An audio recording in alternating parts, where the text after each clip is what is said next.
सामने आ रहे हैं, जहां आतंकियों के मददगारों पर एक्शन तेज हो गया है। आतंकियों के 21 मददगारों के घर पर तलाशी ली गई है। यूएपीए के तहत दर्ज मामलों पर एक्शन जो है वो लिया गया। ये बड़ी खबर निकलकर सामने आ रही है। यूएपीए के तहत दर्ज मामलों पर एक्शन लिया जा रहा है। सबूत जुटाने के लिए लगातार कार्रवाई जारी है। तो लगातार आतंकियों के मददगारों पर कार्रवाई जो है की जा रही है और सेना का सर्च ऑपरेशन भी लगातार जारी है। लगातार सेना जो है वो तलाशी ले रही है और साथ ही साथ आतंकियों के जो मददगार हैं उन्हें खोज कर निकाला जा रहा है। ये बड़ी खबर जो इस बीच निकलकर सामने आ रही है। यूएपीए के तहत दर्ज मामलों पर एक्शन देखने को मिल रहा है। सबूत जुटाने के लिए लगातार कार्रवाई की जा रही है। सुरक्षा बलों के द्वारा लगातार कार्रवाई की जा रही है। सबूत जुटाने के लिए सुरक्षा बल के जो जवान हैं वो लगातार कार्रवाई कर रहे हैं। हमारे सहयोगी आशिक मीर जुड़ गए, रुक करेंगे उनका। आशिक, जिस तरीके से आतंकियों को लेकर तो एक्शन लिया ही जा रहा है सुरक्षा बलों के द्वारा, दूसरी ओर बात अगर मददगारों को लेकर की जाए तो मददगारों को लेकर भी तलाशी अभियान लगातार सुरक्षा बलों के द्वारा चलाया जा रहा है। किस तरीके से अगर आतंकियों के मददगारों को लेकर बात करें तो इनकी गिरफ्तारियां हुई हैं और किस तरीके से इनकी तलाश जारी है?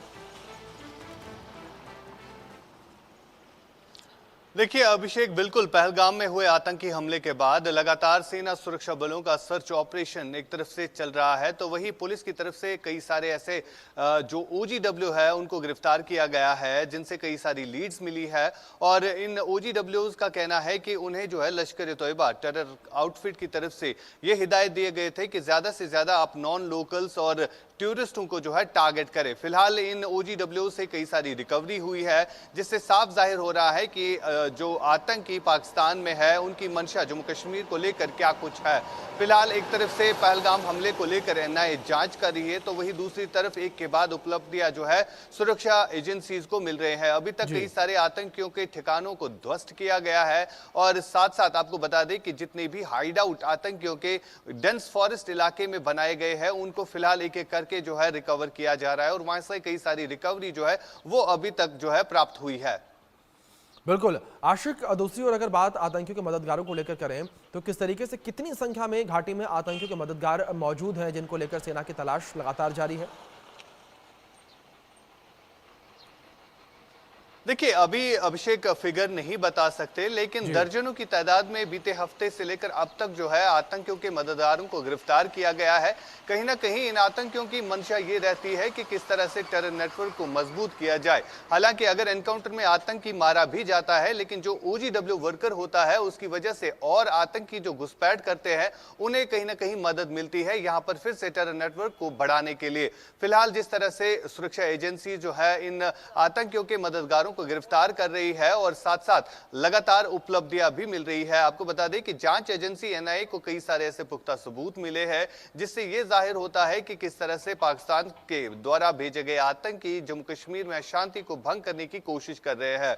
फिलहाल कई सारी ऐसी टूरिस्ट डेस्टिनेशंस है जहां पर देश और दुनिया से टूरिस्ट आते थे, लेकिन 48 ऐसी टूरिस्ट डेस्टिनेशन है जिन्हें फिलहाल एहतियाती तौर पर बंद कर दिया गया है। साथ साथ अब जो लगातार इनपुट मिल रहा है एजेंसीज को कि आतंकी जो है एक बार फिर से किसी बड़े हमले को अंजाम देने की साजिश रच रहे हैं, जिसके चलते अब एंटी टेरर ऑपरेशंस में जो है तेजी लाई गई है। साथ साथ पूरे जम्मू कश्मीर में हाई अलर्ट घोषित किया गया है। अभिषेक, बिल्कुल। दूसरी ओर आशिक, जिस तरीके से आप अपडेट दे रहे थे कि लगातार आतंकियों के घर जो है वो भी गिराए जा रहे हैं, ऐसे में अगर बात आतंकियों के मददगारों को लेकर करें तो उनके ऊपर किस तरीके से कड़ा एक्शन लिया जा रहा है? देखिए फिलहाल जो भी आतंकियों के मददगारों की जहां तक बात आती है, जो भी अभी तक गिरफ्तार हुआ है तो उसके ऊपर यूएपीए यानी अनलॉफुल एक्टिविटीज के तहत जो है एफआईआर दर्ज हुई है और जो रिकवरी हुई है उनसे उससे कहीं ना कहीं ये आतंकियों को सीख मिलती है कि किस तरह से वो जम्मू कश्मीर को दहलाने की कोशिश करे, लेकिन सुरक्षा एजेंसी किस तरह से उन पर कार्रवाई करती है। फिलहाल यूएपीए के तहत कई सारे आतंकियों को जो है अभी तक जो इनके मददगार है उनको गिरफ्तार किया गया है, उनको जम्मू कश्मीर या देश की अलग अलग जेलों में जो है ढाला गया है, ताकि जम्मू कश्मीर में जो आतंकवाद है जिसकी जड़ जो है वो कहीं ना कहीं खत्म करने की कोशिश लगातार सुरक्षा एजेंसीज कर रहे हैं। आशिक, दूसरी ओर एनआईए की टीम भी जम्मू कश्मीर पहुंची हुई है। घाटी में लगातार एनआईए की टीम के द्वारा भी जांच पड़ताल की जा रही है। किस तरीके से एनआईए की जांच पड़ताल को लेकर इंफॉर्मेशन मिल पा रही है? देखिए बिल्कुल अभिषेक, जिस हिसाब से पहलगाम में हुए आतंकी हमले के बाद एनआईए घटनास्थल पर पहुंची और उसके बाद उन्होंने तमाम तर वो सबूत इकट्ठे किए, जिससे कहीं ना कहीं अब ये जाहिर होता है कि इस आतंकी घटना का संबंध जो है पाकिस्तान से जुड़े उन आतंकियों के साथ मिलता है, जो आतंकी लगातार जम्मू कश्मीर और भारत में जो है आतंकवाद फैलाने की लगातार कोशिशें करते हैं।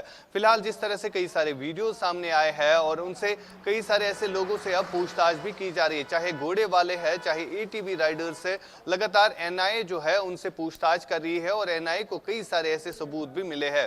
फिलहाल ये भी पता चला है कि जिस जगह पर ये अटैक हुआ वहां पर पाकिस्तान का एक आतंकी हाशिम मूसा नामी करके आतंकी जो है वो मौजूद था और बीते साल भी इसी तरह का हमला गांदरबल की एक कंस्ट्रक्शन साइट पर किया गया, जिसमें हाशिम मूसा का नाम भी आया था। फिलहाल जिस तरह से इस अटैक को जो है एग्जीक्यूट किया गया है, इससे साफ जाहिर होता है कि आतंकियों की मंशा किस तरह से जम्मू कश्मीर को दहलाने की। बिल्कुल आशीष, जिस तरीके से आप जिक्र कर रहे हैं जम्मू कश्मीर को दहलाने की बड़ी साजिश और लगातार यहां पर सुरक्षा एजेंसियां जुटी हुई हैं, आपसे रिक्वेस्ट करूंगा आप बने रहें। एक बड़ी खबर सामने आ रही है, इसका रुख कर लेते हैं, जहां पीओके में